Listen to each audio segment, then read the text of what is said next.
Père, je veux te remercier pour ta présence. Tu es un Dieu merveilleux, extraordinaire. Tu es présent dans ce lieu, tu aimes ton peuple, tu aimes chaque personne dans ce lieu. Comme on l'a entendu, tu nous aimes de façon personnelle, unique.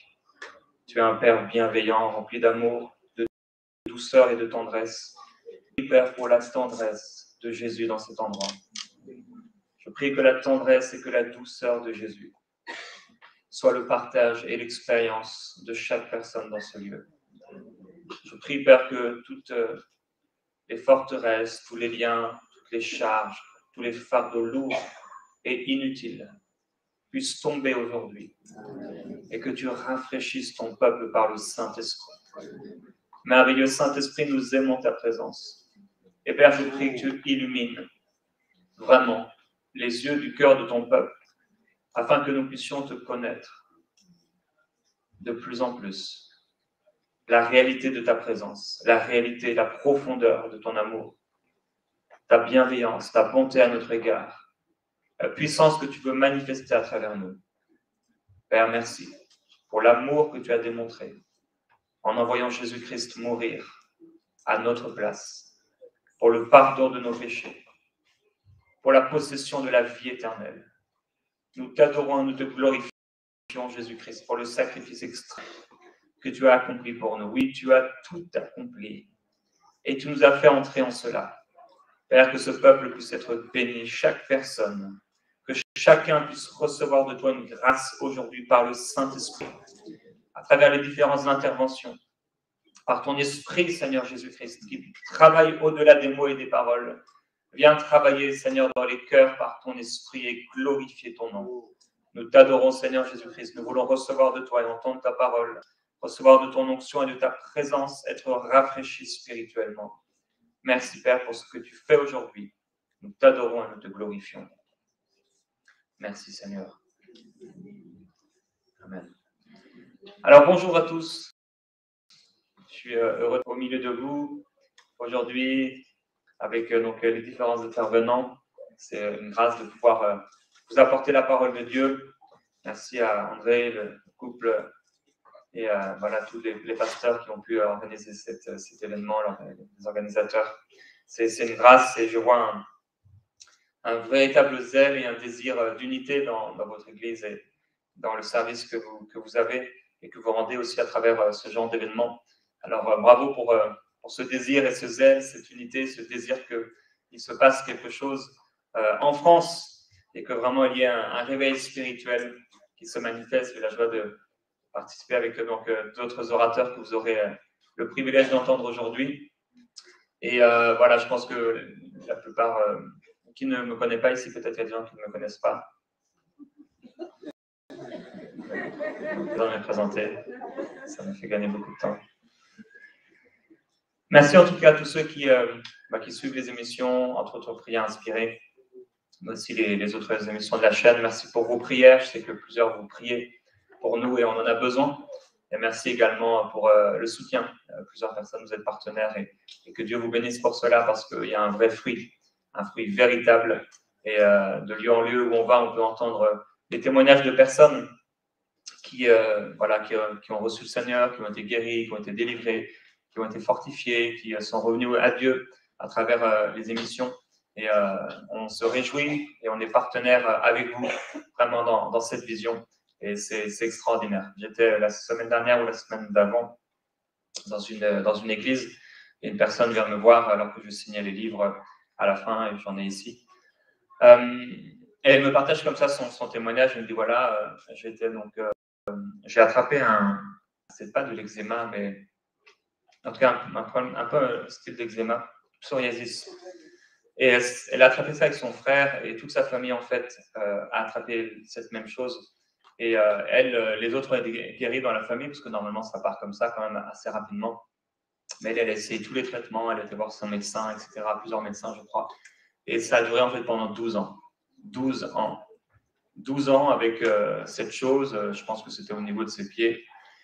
Et en fait, un jour, elle a regardé une émission Prières Inspirées.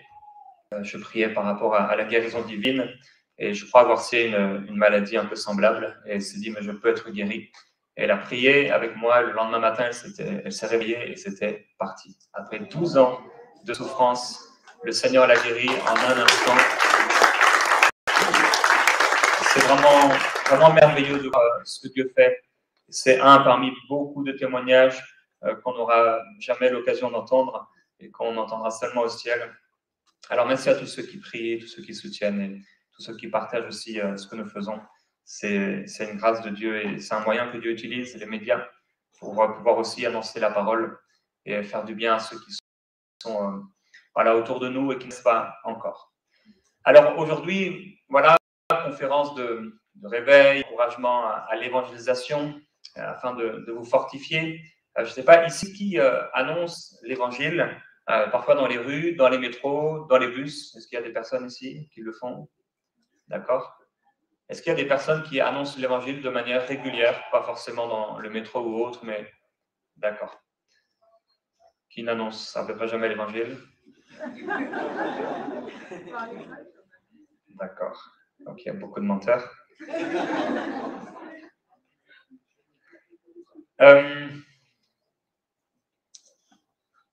C'est sûr qu'il y a plusieurs façons d'annoncer la parole.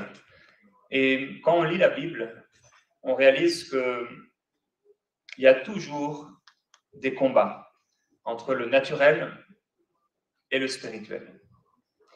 Et à partir du moment où on est sur cette terre et qu'on est sauvé et qu'on reçoit un appel de la part de Dieu, que le Seigneur nous sauve, on découvre Jésus, l'amour du Seigneur pour nous, on est libéré de nos péchés, on est justifié, on entre dans ce qu'on appelle l'Église et l'Église locale. Je vous encourage à y retourner si vous n'y êtes pas retourné. Et on découvre la famille de Dieu, on découvre le fonctionnement de l'Église, les pasteurs ou un pasteur, ou je ne sais qui peut nous enseigner, les frères et les sœurs. Et on découvre aussi les relations fraternelles avec le positif, avec le négatif, avec les joies, avec les blessures. Et aussi ce mandat que le Seigneur a laissé à l'Église de pouvoir annoncer l'Évangile, de pouvoir témoigner de lui avec la puissance du Saint-Esprit, avec cette promesse de la part du Seigneur Jésus-Christ qu'on lit dans le dernier chapitre du livre de Marc, où il dit que voilà, ceux qui auront cru, voici les miracles qui les accompagneront. En mon nom, ils chasseront les démons, ils imposeront les mains sur les malades, ils les guériront, etc. Et donc, on sait que c'est vraiment le mandat que le Seigneur Jésus a laissé avant de quitter les disciples, les apôtres, en leur disant, en leur faisant une autre promesse, attendez vraiment parce que vous allez recevoir une puissance, le Saint-Esprit survenant sur vous, et vous serez mes. Alors, le but du Seigneur Jésus-Christ était de faire de ses enfants, en tout cas les enfants de Dieu, des témoins. Et nous sommes appelés à être des témoins de Christ autour de nous. On a donc un mandat, un appel qui repose sur nous.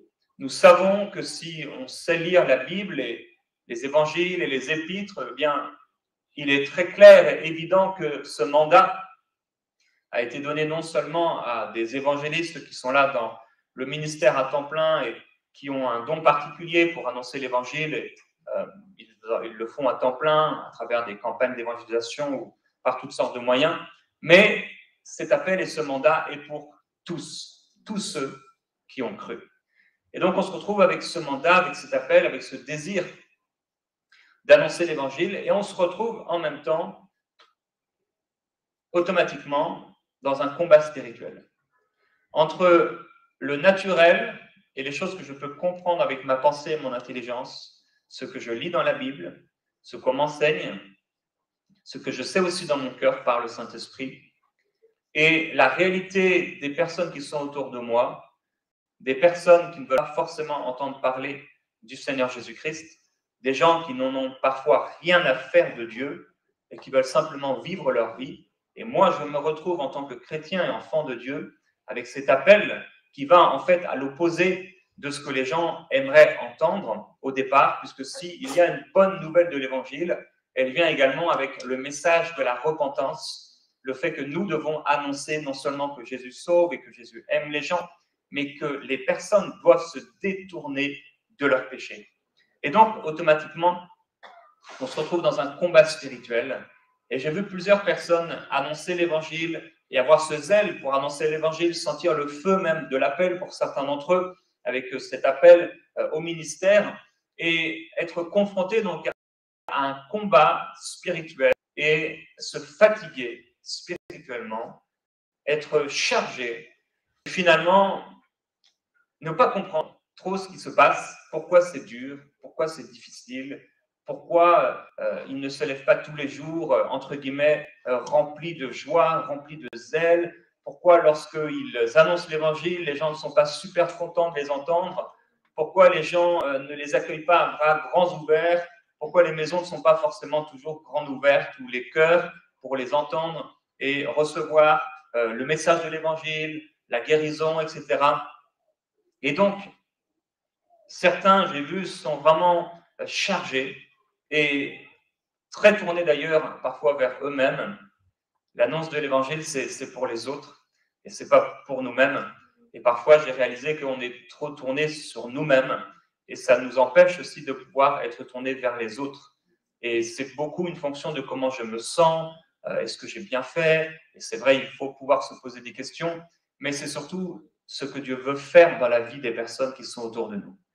Un jour, je parlais avec un ami et je savais qu'il avait annoncé l'évangile pendant un an. Il m'expliquait en fait qu'il avait été tous les samedis pendant un an annoncer l'évangile dans les rues et il utilisait lui un questionnaire, un sondage parce que Jésus n'a pas montré exactement une façon d'annoncer l'évangile, comme il n'a pas montré une façon de régir l'église locale, mais il nous a laissé libres quand même. Il y a une grande liberté de pouvoir gérer l'église locale, même s'il y a des principes et de la même manière. Pour annoncer l'évangile, il n'y a pas une seule façon de faire, mais il y a plein de façons de pouvoir annoncer l'évangile. Il y a un homme qui faisait c'est du hockey, je crois, au Canada, aux États-Unis, qui avait écrit, je ne sais pas si vous avez vu, Jean 3,16, et quand il a écrit ça sur ses joues, la semaine qui a suivi, je crois qu'il y a eu 10 ou 100 millions de personnes qui ont recherché ce qu'était Jean 3,16 sur Google. Donc, il y a plein de façons d'annoncer l'évangile, et il ne faut pas se limiter. Dieu peut faire vraiment infiniment au-delà de ce qu'on pense et de ce qu'on imagine, et il faut se laisser vraiment pousser et diriger par le Saint-Esprit. Et ne pas se laisser donc écraser et être surpris, étonné, choqué parce qu'on trouve une résistance, parce qu'il est normal de trouver une résistance. Et donc cet homme me dit, bah voilà, il a annoncé l'évangile pendant une année, tous les samedis, et il était découragé parce qu'en fait, il avait vu très peu de fruits. Et je savais quel était son problème parce que le Saint-Esprit m'avait averti quelques jours auparavant. Et je lui ai posé une simple question. Je lui ai dit, mais est-ce que tu aimes les gens? Il m'a dit non. Il annonçait l'évangile parce qu'il fallait annoncer l'évangile. Combien de personnes j'ai vu vraiment avec un bon cœur et zélé pour aller dans les rues, annoncer l'évangile, et dans les métros, etc. Mais faire pour faire. Et semblable à finalement beaucoup de personnes qui sont dans des sectes et qui frappent aux portes parce qu'ils s'imaginent qu'à force de frapper aux portes, eh bien peut-être Dieu les acceptera au ciel. Et finalement, ils ont un peu la même pensée. Quelque part, ils essaient de prouver à Dieu que vraiment ils méritent l'amour de Dieu, ou ils méritent peut-être la puissance de Dieu. Et ils ont un bon cœur, ils veulent bien faire, mais parfois sans amour et sans relation véritable avec Dieu, avec le Saint-Esprit. Parfois des choses dans leur vie aussi qui ne vont pas. Et je crois que si c'est votre cas aujourd'hui, il y a des choses que le Seigneur veut défaire et des fardeaux lourds que parfois on porte alors qu'on veut bien faire. On veut servir Dieu, on veut voir des âmes être sauvées, on veut vraiment voir la gloire de Dieu, mais le naturel et le spirituel, quand ils travaillent ensemble, c'est parfois difficile.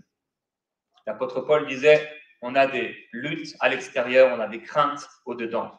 Difficile, en même temps, il dit, je combats avec la force qui agit puissamment à l'intérieur de moi. Et quand on voit les apôtres, ce qu'ils ont vécu, comment ils ont pu tenir ferme, c'est parce qu'il y avait une puissance, la puissance du Saint-Esprit qui était en eux, qui était sur eux, qui permettait de tenir ferme dans les épreuves et les difficultés et de continuer à parler du Seigneur Jésus-Christ, de continuer à accomplir l'appel qui leur avait été donné, rempli de la puissance du Saint-Esprit, mais en même temps rempli et leur vie jonchée de difficultés, parfois de pressions qui viennent de l'extérieur, des choses à l'intérieur, des choses dans les pensées, des combats dans la tête, mais se laissant vraiment humbles devant Dieu et gardant leur communion avec le Seigneur, aimant simplement Jésus, comme dans la prison où on les voit louer Dieu alors qu'ils ont été frappés violemment, que certainement le sang coule partout sur leur corps et qu'ils sont là, les cèpes aux pieds, donc enchaînés, et pourtant ils louent le Seigneur de tout leur cœur parce qu'ils ont connu le Maître, ils ont connu Jésus. Aujourd'hui, le Saint-Esprit, je crois, veut enlever des fardeaux religieux, des fardeaux légalistes, des fardeaux humains. Parfois, quand on veut bien faire, il y a un fardeau qui vient sur nous et ça devient lourd et difficile de servir Dieu. Si vous voulez aller avec moi, on va aller dans Juge.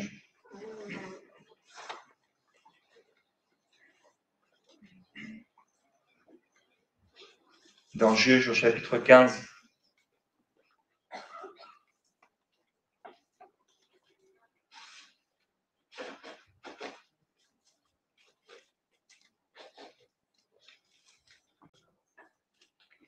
Juge, chapitre 15.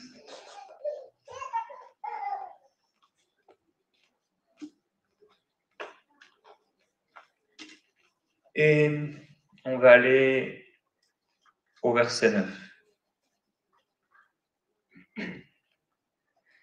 Alors les Philistins montèrent camper contre Juda et se déployèrent jusqu'à Léhi.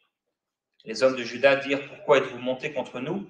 Ils répondirent « Nous sommes montés pour lier Samson afin de le traiter comme il nous a traités. » Sur quoi 3000 hommes de Juda descendirent à la grotte du rocher des Dames et dirent à Samson « Ne sais-tu pas que les Philistins dominent sur nous? Que nous as-tu donc fait ?» Il leur répondit « Je les ai traités comme ils m'ont traité. » Ils lui dirent « Nous sommes descendus pour te lier, afin de te livrer entre les mains des Philistins. » Samson leur dit « Jurez-moi que vous ne me tuerez pas. » Ils lui répondirent « Non, nous voulons seulement te lier et te livrer entre leurs mains, mais nous ne te ferons pas mourir. » Ils le lièrent avec 2 cordes neuves et le firent remonter du rocher. Lorsqu'il arriva à Léhi, les Philistins poussèrent des clameurs à sa rencontre. Alors l'Esprit de l'Éternel s'empara de lui. Les cordes qu'il avait au bras devinrent comme du lin brûlé par le feu, et ses liens se dénouèrent de ses mains. Il trouva une mâchoire d'âne fraîche, tendit la main et la prit, et avec elle il tua 1000 hommes. Et Samson dit, avec la mâchoire de l'âne, un âne parmi les ânes, avec la mâchoire de l'âne, j'ai tué 1000 hommes. Quand il eut achevé de parler, il jeta la mâchoire et on appela ce lieu Ramas-Léhi.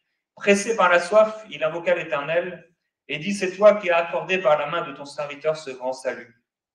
Et maintenant, mourrai-je de soif et tomberai-je entre les mains des incirconcis? Dieu fendit la cavité du rocher qui est à Léhi et il en sortit de l'eau. Samson but, il reprit ses esprits et il revint à la vie. Alors on a ici plusieurs images et entre autres on a cette image des Philistins qui sont ennemis de Samson et qui veulent le lier et qui veulent le tuer. Ils veulent le tuer et même ses contemporains, ses semblables, ceux qui sont avec lui, veulent le lier pour le livrer aux Philistins. Et il y a vraiment ici donc une image du combat spirituel entre le royaume satanique qui veut voler, égorger, détruire, et l'appel qu'il y a en nous, le désir de servir Dieu, et le royaume satanique et les esprits méchants qui fonctionnent de façon bien organisée, ou presque, dans ce monde, fonctionnent afin de vous décourager à servir Dieu, de vous décourager afin que vous ne puissiez pas annoncer l'Évangile, porter du fruit, vivre dans la puissance du Saint-Esprit. Et le diable va utiliser des manœuvres, des ruses, toutes sortes de manigances pour vous empêcher et empêcher l'Église de connaître la puissance extraordinaire que Dieu veut manifester dans nos vies de façon personnelle. Alors il utilise des hommes, parfois des contemporains, des personnes qui sont autour de nous, et ces personnes veulent nous lier par leurs paroles. Parfois, ce sont des esprits méchants qui travaillent directement contre nous pour nous oppresser, pour nous mentir, et des mensonges, c'est une des façons avec laquelle le royaume des ténèbres fonctionne en disant « mais Dieu a-t-il réellement dit ?» Et Satan n'a pas changé. Il dit encore aujourd'hui « Dieu a-t-il réellement dit ?» Et c'est pourquoi lorsqu'on médite et qu'on lit la parole et qu'on découvre ce que le Seigneur a pour l'Église, les miracles, les signes, les guérisons, et qu'on voit notre vie et la réalité, le diable vient pour nous dire « mais Dieu a-t-il réellement dit ?» Et si on commence à croire et à mettre notre foi en Dieu a-t-il réellement dit et non en sa parole, eh bien on ne pourra malheureusement pas la vivre, parce que quelque part en nous, il y a toujours un doute, quelque part en nous, il y a toujours un peut-être, quelque part en nous, on se dit toujours que c'est pour les autres et pas pour nous, alors que Dieu veut faire de chacun de nous des témoins puissants de Jésus-Christ. Il veut se glorifier avec vous et avec moi. De la même façon, Dieu veut se servir de la puissance qu'il a fait habiter en nous. Samson a tué 1000 hommes avec une mâchoire d'âne. Je ne sais pas si vous avez déjà vu une mâchoire d'âne. C'est une longue mâchoire comme ça, donc avec deux côtés. Une mâchoire d'âne. Avec cette mâchoire d'âne, il a tué 1000 hommes. Quand on veut annoncer l'évangile, on veut bien sûr porter du fruit, on veut que les âmes soient sauvées. Et parfois, on y va vraiment avec notre propre force et notre propre puissance. En même temps, on prie que Dieu se glorifie, mais en même temps, il y a aussi beaucoup de nous qu'on apporte avec nous. Et on peut facilement se laisser distraire, décourager, parce qu'en fait, il y a beaucoup de nous lorsqu'on veut annoncer l'évangile. Samson a marché et il voulait se venger de ses ennemis qui voulaient le tuer. Il marche et en marchant, simplement, il trouve une mâchoire d'âne. S'il avait trouvé un bâton, ça aurait été pareil. S'il avait trouvé une pierre, ça aurait été pareil. En fait, il a trouvé une mâchoire d'âne et simplement Dieu a utilisé ce qu'il avait dans ses mains. La parole de Dieu déclare que c'est ni par force, ni par puissance, mais c'est par le Saint-Esprit. Ils sont contents à côté de ce que je viens de dire. Ni par force, ni par puissance, mais par le Saint-Esprit. Quand j'ai voulu annoncer l'Évangile dans ma vie personnelle et que je voyais en méditant ce mandat que le Seigneur a laissé à l'Église de pouvoir parler de lui, j'étais confronté à mes propres limitations, à ma propre faiblesse, à mes propres difficultés, à mes propres doutes et à tout ce que je pouvais vivre dans la chair. Et j'ai pris rapidement un fardeau que je n'aurais pas dû prendre, un fardeau religieux. Et en même temps, par la grâce de Dieu, Dieu a pu me libérer de ce fardeau religieux pour me faire goûter à son onction et à la présence du Saint-Esprit. Mais même en goûtant à la présence du Saint-Esprit, parfois le fardeau peut vouloir revenir sur nous.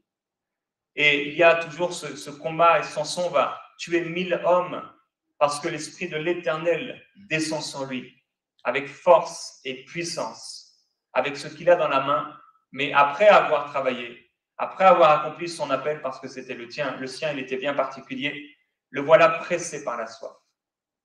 Et vous savez que c'est au moment où Jésus a eu faim dans le désert que Satan est intervenu.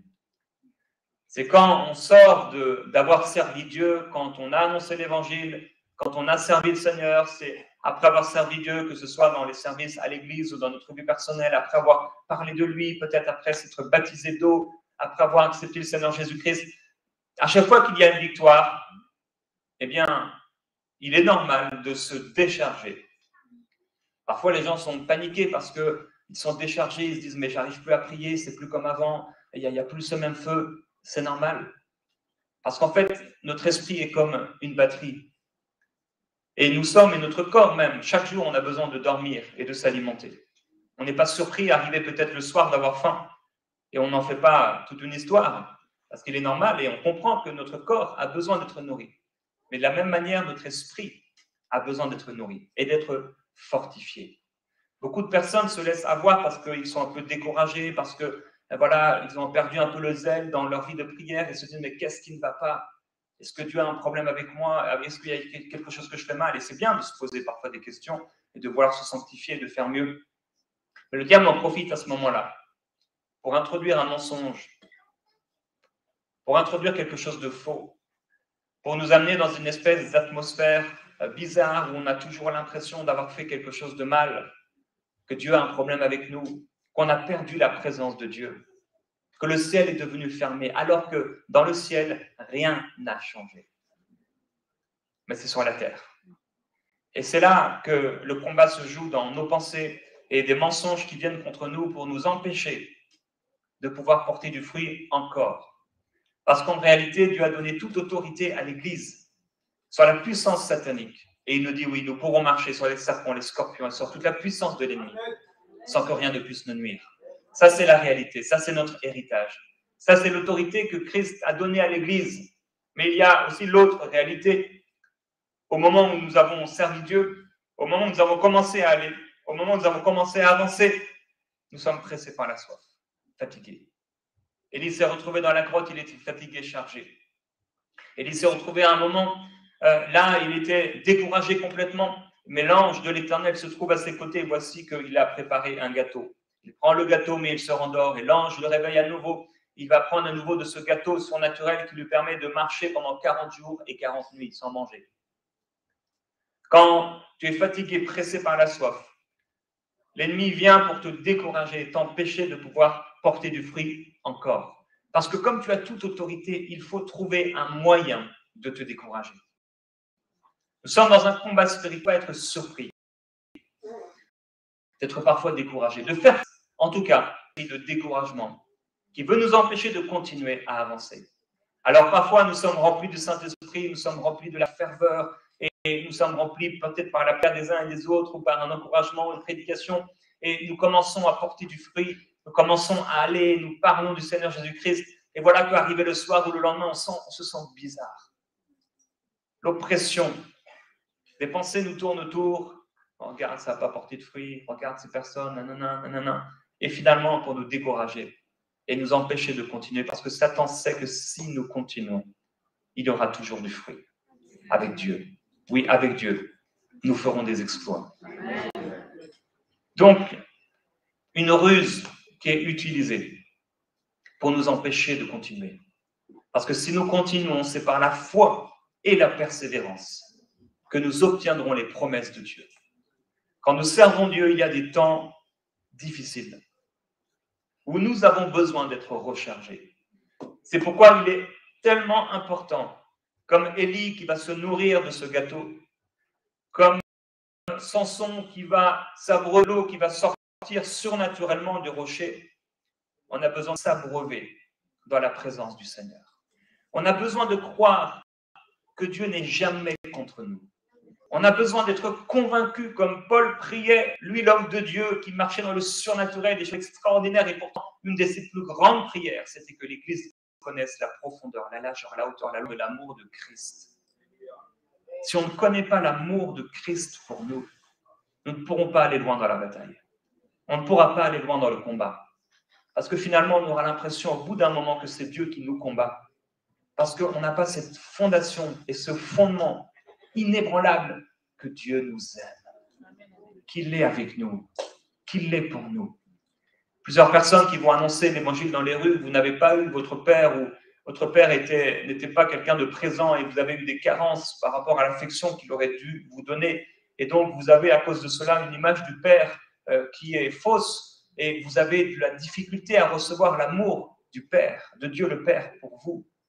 Et alors, à chaque fois, c'est un piège que le diable utilise pour vous ramener en arrière et vous empêcher de croire et de recevoir et d'être baigné dans l'amour du Père pour vous.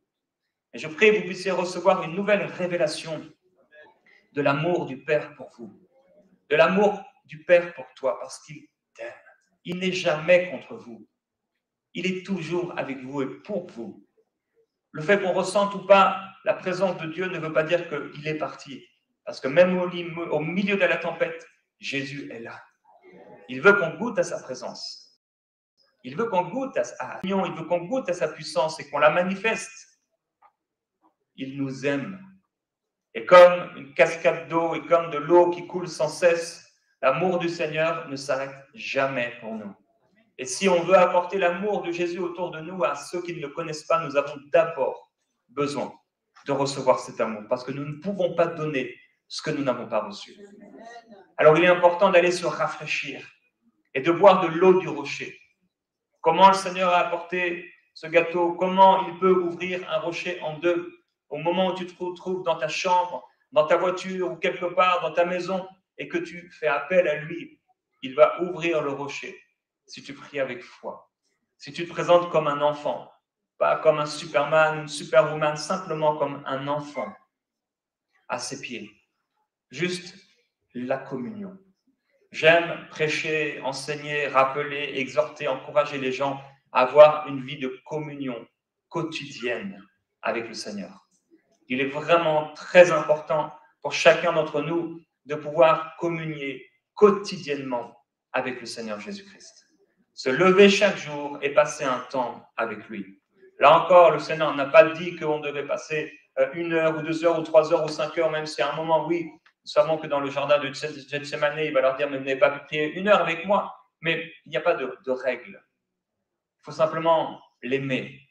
Et j'ai réalisé cela un jour qu'en réalité, ce que Dieu me demandait, c'était juste de l'aimer. Dieu veut juste qu'on l'aime. Pas de... Merci.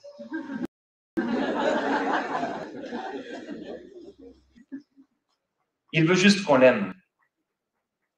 Quand nous sommes pressés par la soif, c'est donc là où Satan est entré, ou en tout cas s'est manifesté dans le désert et qu'il a tenté Jésus. Transformer les pierres en pain.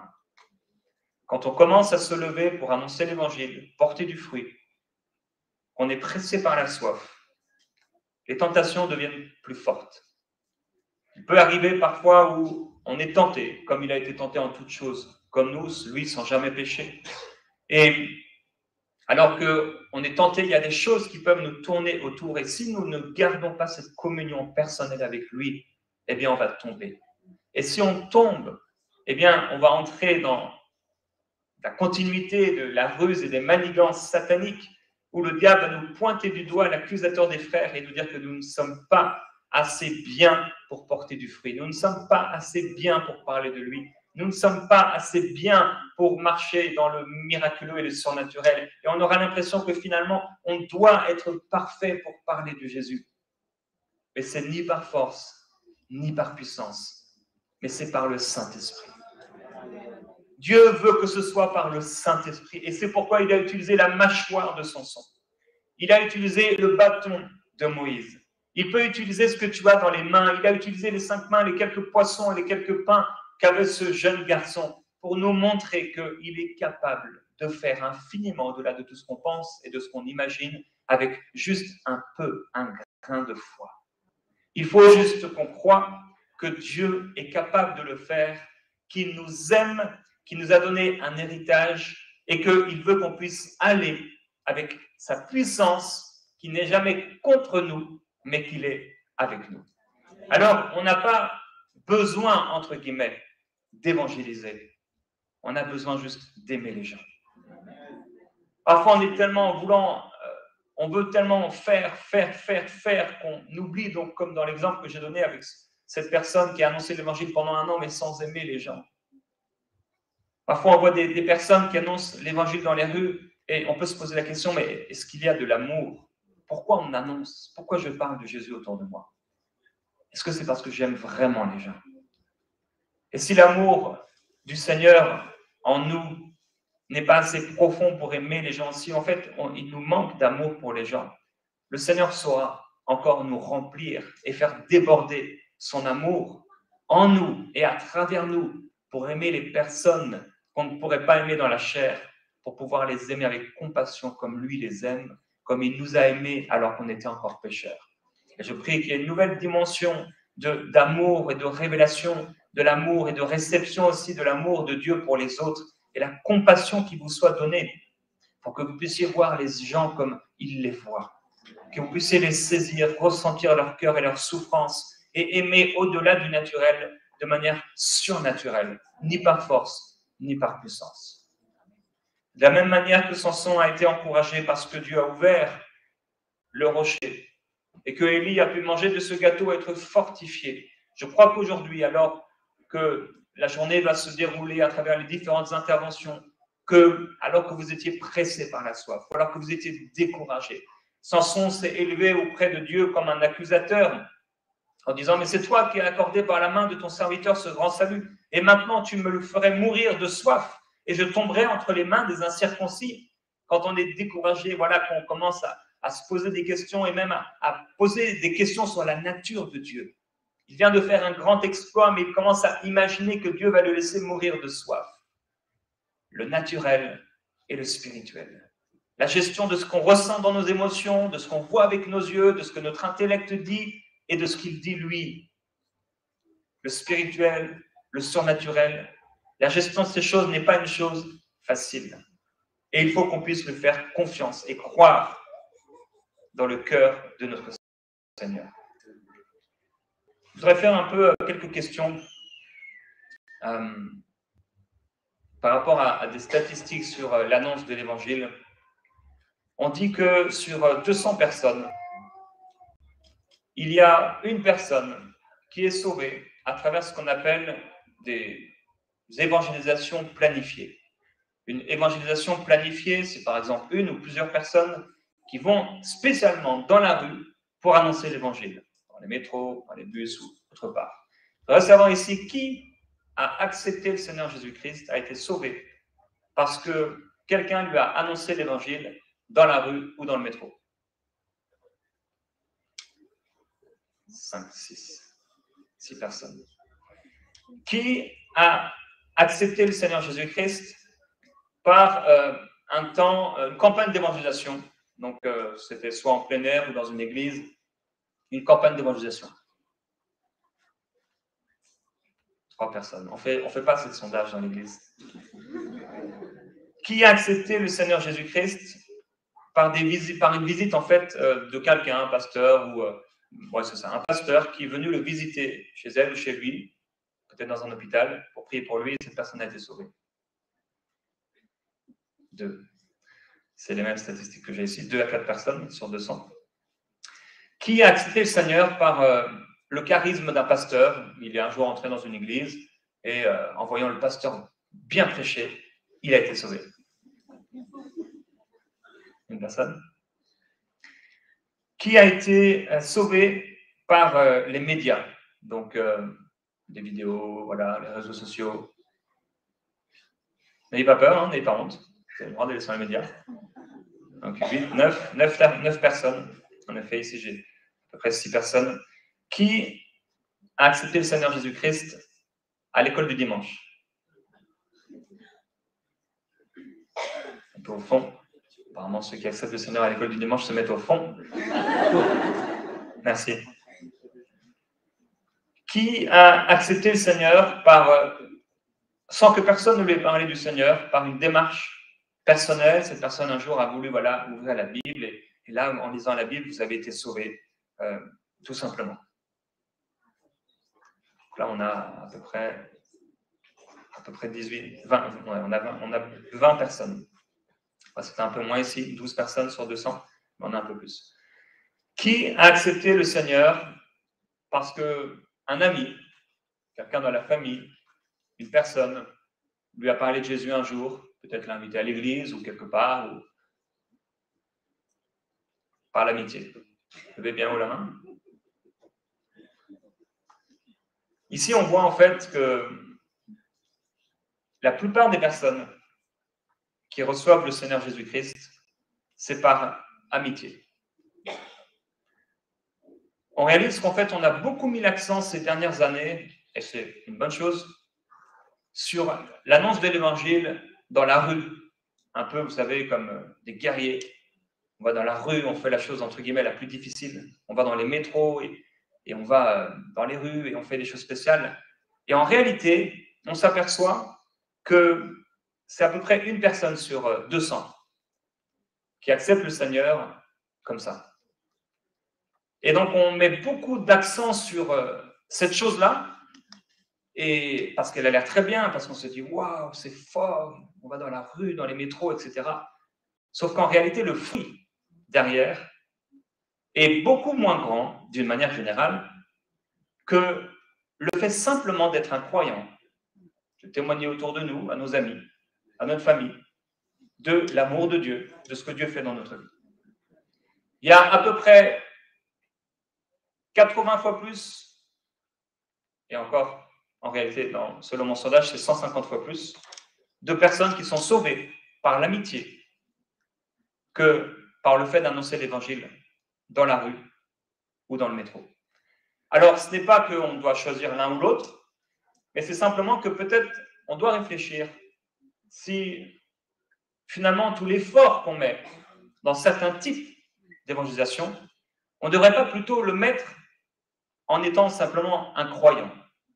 Quand Dieu m'a appelé à lever une armée d'évangélistes, parce qu'il me l'a dit dans mon salon, je crois que c'était en 2013, il m'a dit, Jérémie, je t'appelle à lever une armée d'évangélistes. Et j'ai dit, mais Seigneur, je ne suis pas évangéliste.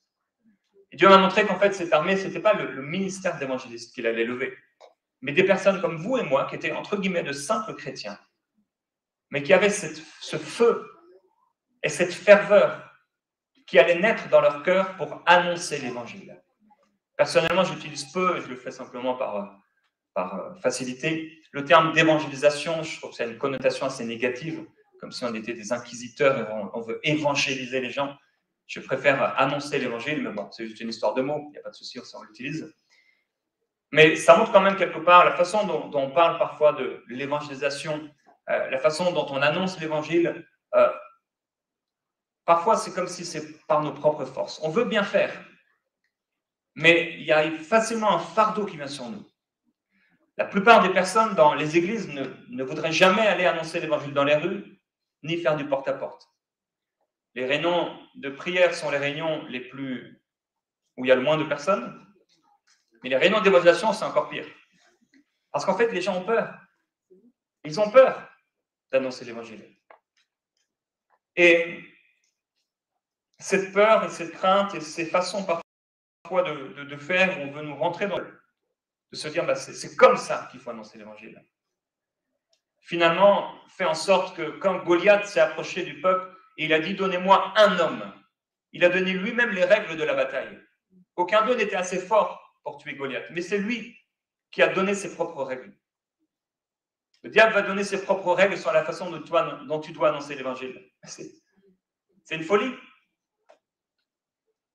Mais David ne s'est pas laissé, même s'il a été seul, instruire par Goliath, mais il a été avec l'Esprit de Dieu. Et il a pu tuer ce Goliath. Et parfois, quand on essaie de nous mettre dans un moule et qu'on nous dit c'est comme ça qu'il faut annoncer l'évangile, on se retrouve comme le peuple d'Israël qui était là autour craintif pendant 40 jours à dire mais est-ce qu'il est un homme? Est-ce qu'il est un homme? Mais regardez-moi, regardez ce géant, il est énorme. Et se dire mais c'est impossible. Il y a eu une telle pression qui venait d'un bon cœur au départ, en tout cas pour la plupart des personnes, il faut que les choses bougent. Il faut que l'Église bouge. Alors que les médias et le prince de la puissance de l'air, ces esprits mauvais qui agissent dans les fils de la rébellion et partout autour de nous, qui utilisent les médias, etc., pour amener des souillures, du péché, de l'impudicité, des choses atroces et horribles, pour enlever l'image et la nature de Dieu, la réalité de Dieu, l'expérience de Dieu, la bonne nouvelle de l'Évangile. Ces choses travaillent avec force pour empêcher les gens de pouvoir recevoir le Seigneur Jésus-Christ. Et nous, on se retrouve dans cela, l'Église, appelée à porter du fruit. Et donc parfois, des hommes, des femmes veulent nous encourager, nous booster. Et il faut qu'on soit encouragés. Parce qu'on se retrouve parfois comme le peuple dont Goliath donne ses instructions. Et on est comme le peuple qui est là pendant 40 jours et 40 nuits. Impossible de faire quoi que ce soit parce qu'on a essayé de nous mettre dans un moule. Et Dieu veut nous enlever de ce moule afin que nous puissions goûter à la glorieuse liberté des enfants de Dieu et découvrir la façon avec laquelle le Seigneur veut nous utiliser pour témoigner autour de nous. Et quand il m'a appelé à lever cette armée d'évangélistes, Dieu a tout de suite fait sauter, et bien sûr c'est un appel qui est personnel, mais il a tout de suite fait sauter cette pensée qu'il y avait une façon et qu'il fallait forcément être évangéliste pour porter du fruit. Et ce que le Seigneur m'a montré, c'était qu'il voulait que chacun de nous, nous puissions être des témoins dans notre vie quotidienne. Pouvoir annoncer l'évangile sans pression est tellement plus facile que de se mettre une pression de quelque chose qu'on n'a pas envie de faire. Maintenant, ce qu'on appelle cette évangélisation planifiée, elle est bonne pour pouvoir nous booster. Si on n'a jamais annoncé l'évangile ou si on ne le fait plus, bien cette annonce de l'évangile va avoir un avantage, c'est qu'elle permet de créer une synergie dans l'église, si ce sont des églises locales, de booster la ferveur et l'assurance des chrétiens. Peut-être on va aller avec des personnes qui ont plus l'habitude et on va aller dans les rues et là finalement on va découvrir waouh, c'est extraordinaire. On va goûter à la joie de pouvoir parler de lui. Mais aussi un autre avantage, c'est qu'elle va nous donner de l'expérience. Et on va connaître les cœurs, voir des personnes avec des cœurs différents. Et puisqu'on aura fait le plus dur, ce sera plus facile de le faire dans notre vie personnelle. Les défauts de ce type d'évangélisation, qui n'est pas à bannir, c'est que annoncer l'évangile dans la rue, c'est une très bonne chose, comme je l'ai dit, mais porte en général, en tout cas pour le moment, peu de fruits. Aussi, c'est une expérience très stressante pour la majorité des chrétiens, et du coup, moins de personnes sont prêtes à le faire. Également, pour l'incroyant, eh bien, il doit gérer le choc d'entendre parler de Jésus pendant qu'il est en train d'aller s'acheter une glace et qu'il n'en a que faire d'entendre parler de la fin des temps, du retour de Jésus ou du pardon de ses péchés. Donc, c'est une difficulté. Alors que quand tu es en train de vivre simplement, sans pression, tu aimes le Seigneur Jésus, tu sais que tu dois parler de lui, tu as ta communion personnelle avec lui, quotidienne. Tu te réveilles et au lieu de courir au travail comme le font tous les gens dans cette région, cours au travail, et voilà, tu n'as pas de temps et donc tu pars rapidement, etc. Mais toi, tu as un Dieu. Alors tu te réveilles peut-être un petit peu avant, mais juste pour être avec lui, un temps de qualité. Même si ça a l'air simple, même si tu n'as pas de vision d'ange, tu lui parles. Peut-être tu te mets à genoux, tu te mets quelque part. Seigneur Jésus, je te remets cette journée. Je t'aime, Seigneur, vraiment. Je puisse porter du fruit aujourd'hui. Je te glorifie et te remercier pour ma nuit, pour la journée d'hier, etc. Je te fais confiance, Seigneur. Simplement, passer un temps avec lui. Tu ouvres la parole et là, simplement, dans ta méditation personnelle, tu lis peut-être un chapitre, quelques versets, tu te nourris. Et là, tu es en communion avec lui.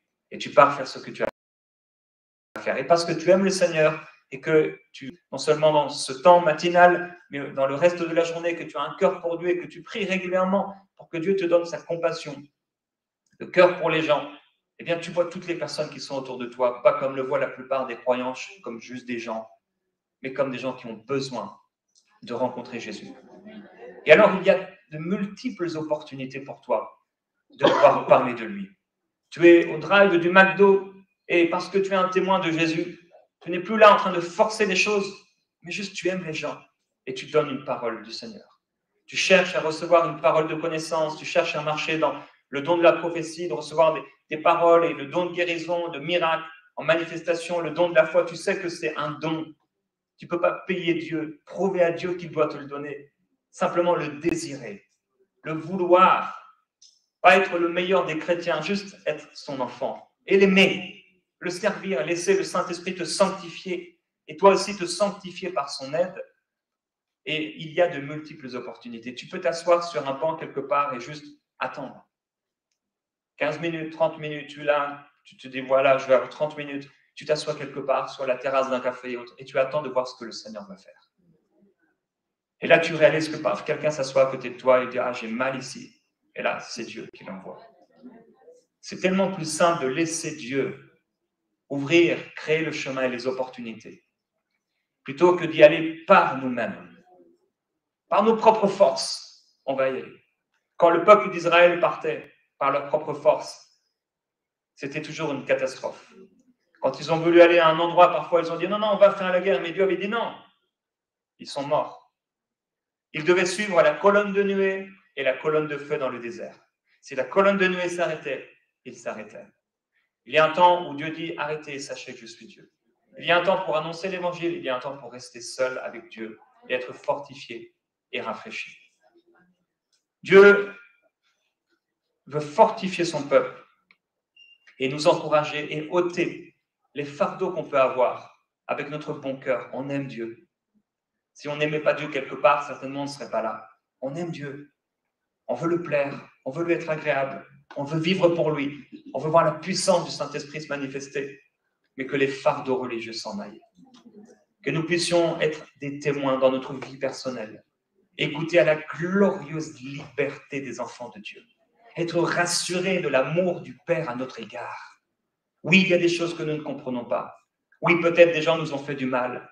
Et la question n'est pas, comme je l'ai partagé dernièrement, du Seigneur, mais pourquoi? Mais Seigneur, comment je peux sortir de là? Comment je peux traverser cette épreuve? Comment, Seigneur, tu peux le faire à travers moi? Et le servir sans crainte.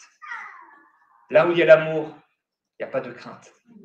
Et je prie qu'il y ait un feu, une ferveur nouvelle qui naisse dans notre cœur et que ce soit léger. Jésus a dit, mon fardeau est doux et léger. Venez à moi, vous trouverez du repos pour votre âme.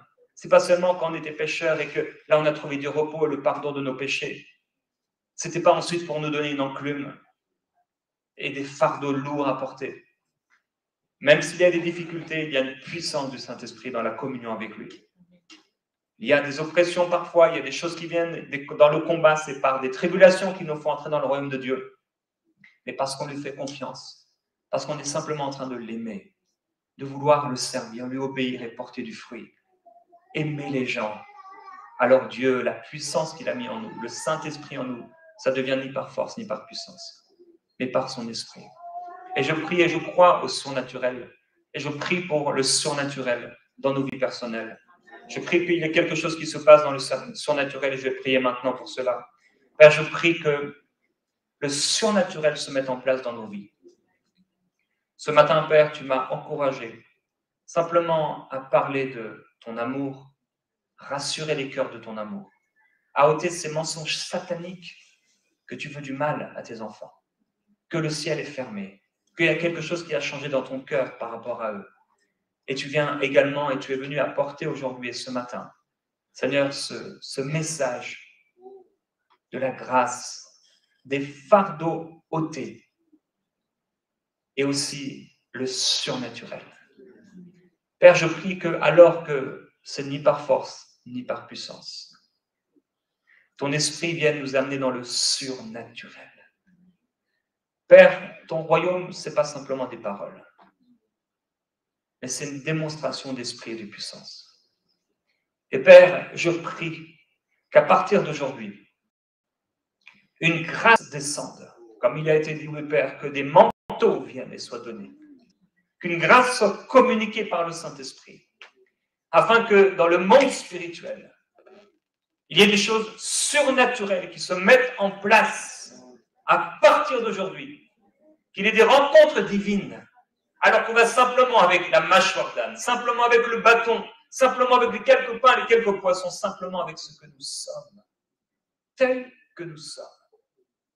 Partager l'amour de Christ, que tu mettes devant nous, Seigneur, que tu nous donnes des rencontres divines, des connexions surnaturelles, que des personnes se retrouvent sur notre chemin, comme cette mâchoire s'est retrouvée sur le chemin de Samson, et que ces personnes qui sont comme cette mâchoire des ossements desséchés reprennent vie tout à coup, parce que tu les as préparées, parce que tu les as placées sur notre route, parce que tu vas les sauver, les guérir et les délivrer.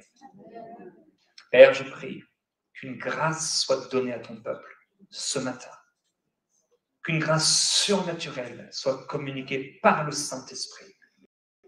Je prie que les mensonges et que les oppressions disparaissent au nom de Jésus-Christ. Que les forteresses, que les chaînes et que les liens sataniques qui voulaient empêcher cette personne de te servir soient maintenant brisés au nom de Jésus-Christ. Je déclare la glorieuse liberté des enfants de Dieu. Je déclare, Seigneur, la glorieuse liberté de ce frère et de cette sœur au nom de Jésus-Christ, afin qu'ils puissent et qu'elles puissent te servir sans crainte, Seigneur, qu'elles soient dans la joie, avec un fardeau, oui, mais qui est doux et léger. L'obéissance qui vaut mieux que les sacrifices. Père, nous voulons aller avec obéissance. Et nous prions qu'il y ait une grâce et qu'il y ait une mesure de surnaturel, que les dons du Saint-Esprit nous soient communiqués, afin qu'on puisse porter du fruit et du fruit en abondance. C'est ainsi qu'on sera tes disciples. Père, je prie pour plus. Seigneur, pour ceux qui vont annoncer l'évangile dans les rues, dans les métros, Seigneur, je prie pour le surnaturel. Que, Seigneur, ce ne soit pas naturel, mais que ce soit surnaturel.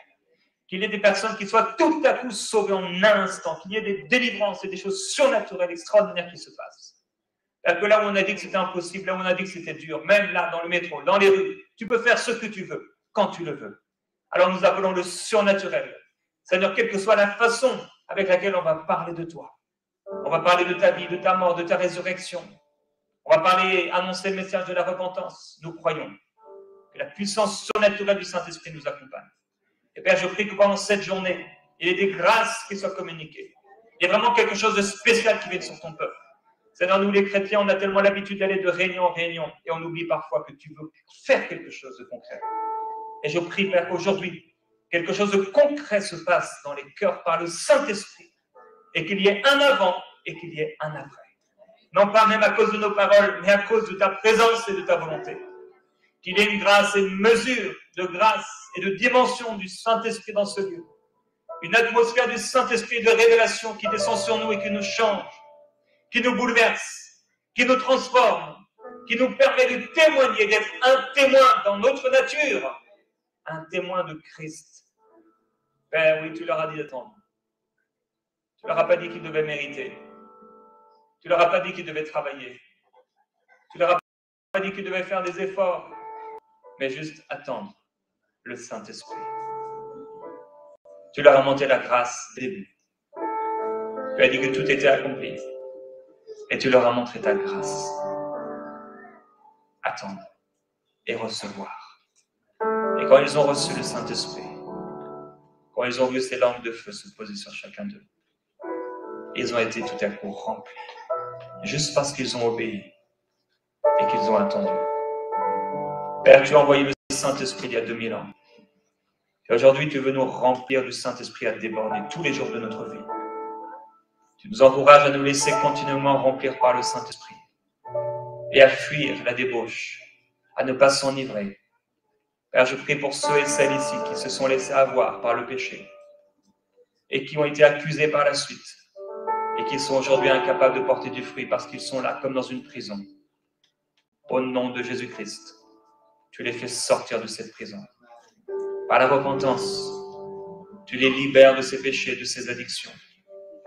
Tu leur permets d'être toujours la lumière qui brille et que rien ne vienne les étouffer, les cacher et les empêcher de porter du fruit. Père, merci pour cette grâce et merci pour le surnaturel. Que cette armée se lève au nom de Jésus-Christ, dans la puissance du Saint-Esprit. Que les cœurs des gens nous soient révélés et que nous puissions les aimer avec ton amour. Aller au-delà du physique, aller au-delà de l'apparence et pouvoir toucher les cœurs par le Saint-Esprit et voir les cœurs les plus durs fondre sous ta puissante main. Père, je prie que cette onction du Saint-Esprit soit communiquée maintenant. Mon frère, ma sœur, reçoit par la grâce cette onction du Saint-Esprit qui descend sur toi. Dis le Seigneur, je reçois une grâce. Je reçois une onction nouvelle. Je reçois un rafraîchissement. Pas par ma force, pas par ma puissance, mais par ta grâce. Père, je veux te glorifier de ce que tu fais, de ce que tu as fait et de ce que tu vas faire. Au nom de Jésus-Christ.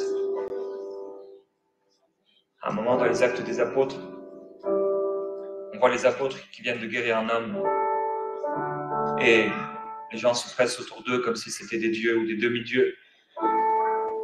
Et j'étais surpris d'entendre, ou en tout cas de lire, les apôtres dire, mais ce n'est pas par notre puissance, mais ce n'est pas non plus par notre propre piété. Ce n'est pas parce qu'on a bien prié, qu'on a plus prié ou plus jeûné que les autres, mais c'est juste à cause du nom de Jésus. Et quand on a le nom, on a tout ce qu'il nous faut. Quand on a le nom de celui qui est amour, et qu'on est bien disposé et obéissant. Alors parfois, oui, comme Philippe, il nous amènera, il nous dira, va dans telle rue, va dans telle maison, va dans tel magasin, va dans tel métro. Et là, on verra le Seigneur se glorifier. Je prie pour plus de fruits, c'est le début de cette journée. Je crois que des grâces vont être distribuées, que nous puissions être ensemble dans une expectative de recevoir quelque chose de surnaturel, au-delà des mots, et au-delà des paroles. Vous savez, les professeurs nous enseignent, quel que soit ce qu'ils peuvent nous enseigner, que ce soit à l'école, à l'université ou formation au travail. Mais dans le royaume de Dieu, c'est différent. Il y a, oui, l'enseignement, mais il y a aussi l'onction. Et cette onction, elle est déversée sur nous quand on reçoit avec foi. Comme ces personnes qui n'avaient pas encore reçu Jésus et qui, au moment où Pierre prêchait l'évangile, ont été remplies du Saint-Esprit.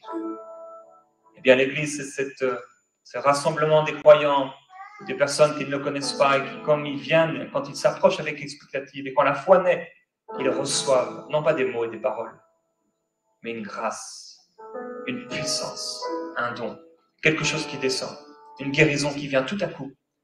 Parce que toute grâce et tout don excellent, tout cadeau, vient du Père des Lumières, du Père de la grâce, du Père de la vie, chez lequel il n'y a ni ombre de variation, ni changement.